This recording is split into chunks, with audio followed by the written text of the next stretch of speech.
Guys welcome. हमारा topic है आज का स्टेट लेजिस्लेचर। संविधान के पार्ट 6 आर्टिकल 152 से 237 तक है। देखते हैं। 7th कॉन्स्टिट्यूशन अमेंडमेंट 1956 होता है, जिसमें कि कहा गया कि एक गवर्नर दो या दो से अधिक राज्यों में का गवर्नर बन सकता है। आर्टिकल 168 क्या बोलता है कि लेजिस्लेटर जो होगा वो गवर्नर, लेजिस्लेटिव असेंबली और लेजिस्लेटिव काउंसिल से मिलकर बनेगा। 153 क्या कहता है कि every state have governor, her state के पास एक गवर्नर होगा। 154 क्या कहता है कि स्टेट एग्जीक्यूटिव पावर जो होगी वो गवर्नर में होगा। वहीं वेयर है सेंट्रल एग्जीक्यूटिव की पावर किस में होगी? प्रेसिडेंट में होगी। 155 क्या होगा कि अपॉइंटमेंट होगा प्रेसिडेंट के द्वारा। 156 का कहता है कि टेनर बताता है ड्यूरिंग द प्लेजर प्रेसिडेंट, वैसे तो नॉर्मल 5 साल का रहता है किसका? गवर्नर का। 157 का कहता है क्वालिफिकेशन के बारे में कि इंडियन होना चाहिए, 35 साल की एक, same age vice president and president, और जहाँ का है उसी स्टेट का नहीं बन सकता है बस। 158 क्या है? इसकी सेवा और सतत टर्म एंड कंडीशन के बारे में बात करता है। आर्टिकल 160 ड्यूटीज़ के बारे में बात करता है। 159 ओथ यानी शपथ हाई कोर्ट का चीफ जस्टिस दिलाएगा उस गवर्नर को। 161 क्या है कि जो जैसे पार्डन पावर होती है प्रेसिडेंट के पास, सेम पावर होती है गवर्नर के पास, बस ये किसी की फांसी की सज़ा को छोड़कर बाकी सब कुछ कर सकता है। 162 क्या कहता है कि स्टेट एग्जीक्यूटिव पावर में विस्तार कर सकता है। 163 कहता है कि सलाह देने के लिए मंत्रिपरिषद का गठन गवर्नर कर सकता है, लेकिन इसका प्रधान कौन होगा? वो चीफ मिनिस्टर होगा। 164 क्या कहता है? सीएम और जो मिनिस्टर का अपॉइंटमेंट होगा वो कौन करेगा? गवर्नर करेगा। इसकी क्वालिफिकेशन सीएम की क्या है वो देखते हैं कि सीएम को भारतीय होना चाहिए, 25 साल की एज पूरी कर चुका होना चाहिए, कॉन्स्टिट्यूशन असेंबली और लेजिस्लेटिव असेंबली और लेजिस्लेटिव काउंसिल का सदस्य किसी एक का सदस्य उसको होना चाहिए। वैसे लेजिस्लेटिव असेंबली तो हर राज्य में, काउंसिल हर राज्य में नहीं है। अब 166 का कहता है कि स्टेट गवर्नमेंट का संचालन किस प्रकार किया जाएगा। 167 का कहता है सीएम की ड्यूटीज़ के बारे में बताता है। स्टेट गवर्नमेंट के कार्य का जानकारी गवर्नर को देगा कौन? सीएम। 170 का है कि वो लेजिस्लेटिव असेंबली के बारे में बात करता है कि कितनी सीट्स होंगी।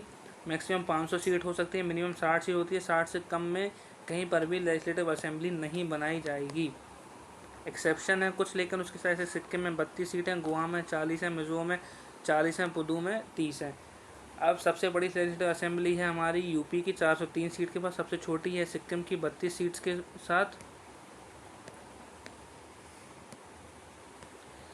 यूटी में सबसे बड़ी है जम्मू कश्मीर की और सबसे छोटी है पुदुचेरी की, 30 सीट्स हैं जिसमें की। अब इसके लिए कुछ क्वालिफिकेशंस भी होती हैं। आपको विधायक बनना है तो उसके लिए क्या है कि आपको भारतीय होना चाहिए सबसे पहले तो। मिनिमम एज आपकी 25 साल होनी चाहिए, और 25 साल की एज में मिनिमम एज आप सीएम बनने की भी रहती है।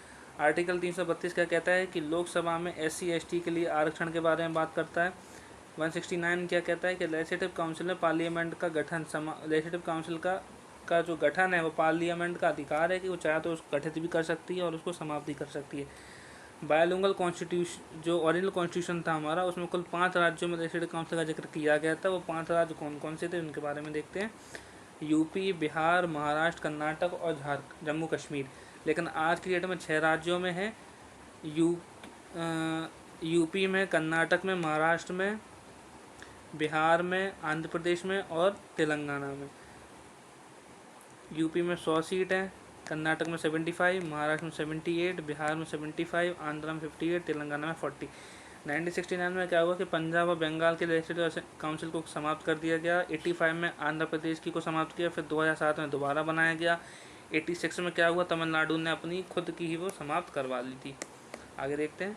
7th कॉन्स्टिट्यूशन अमेंडमेंट एक्ट होता है 1956 में। इसके द्वारा MP के लिए लेजिस्लेटिव काउंसिल का प्रोविज़न किया गया था कि MP ने मध्य प्रदेश जो स्टेट है हमारा, उसमें लेजिस्लेटिव काउंसिल नहीं बनाई गई थी।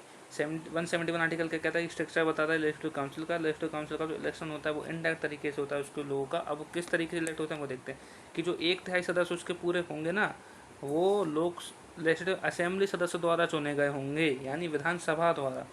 1/3 और सदस्य नगर पालिका और जिला पंचायत द्वारा। 1/12 सदस्य चुने जाएंगे 3 वर्षों में माध्यमिक विद्यालय के टीचर होने चाहिए वो। 1/12 चुने जाएंगे जो कि ग्रेजुएट हो चुके हों। 1/6 सदस्य जो चुने जाएंगे वो चुने जाएंगे गवर्नर के द्वारा नॉमिनेशन किया जाएगा, जैसे वहाँ पे प्रेसिडेंट ऑफ इंडिया करता है राज्यसभा में 12 लोगों का। हिस्ट्री, सोशल और आर्ट और साइंस के द्वारा। अब इसके लिए कुछ क्वालिफिकेशन भी चाहिए आपको। वो क्वालिफिकेशन क्या है वो देखते हैं